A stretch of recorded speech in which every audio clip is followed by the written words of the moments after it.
I always enjoy talking with Michael Tsarion, and this was perhaps my favorite conversation yet.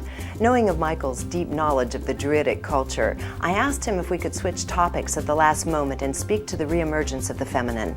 He kindly obliged, and we took a deep look at the suppression of women throughout history and the need for the feminine to come to the forefront again for the sake of humanity.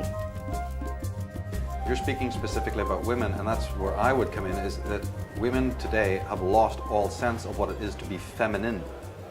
Because in order to even be able to coexist in the world, gain success, they've had to become masculinized. It's been demanded. It may be unspoken, meaning that a person's parents may not sit down and give this as a lecture to the average teenage girl.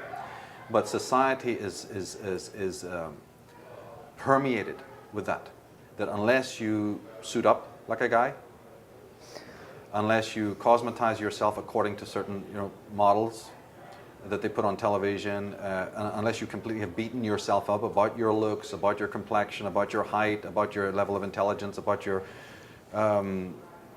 applicability, your intelligence level, your levels of approval, you see. And so now you have girls who are entirely fixated on winning that approval. But of course what happens in society is we often may want something, we may have expectations, we may not get it. So what happens to these adolescents is that they then jump through all these hoops, force their parents to buy them things, conform to what their peer groups are talking about, microanalyze all the media out there in order to fit these preposterous stereotypes, and then not get the very approval from a psychopathic, broken society that was the promissory note. But isn't it designed to make sure that that approval is never given? Yes, it is, and that is the crux of then where the neurosis comes in, because when we don't get the approval that we falsely need, I mean, my work ultimately works on why we would even need that approval, but that's another area. Since you do need it, since your whole psychology is geared towards receiving it, you will do two things. One, you will do anything, including self-murder, to get it.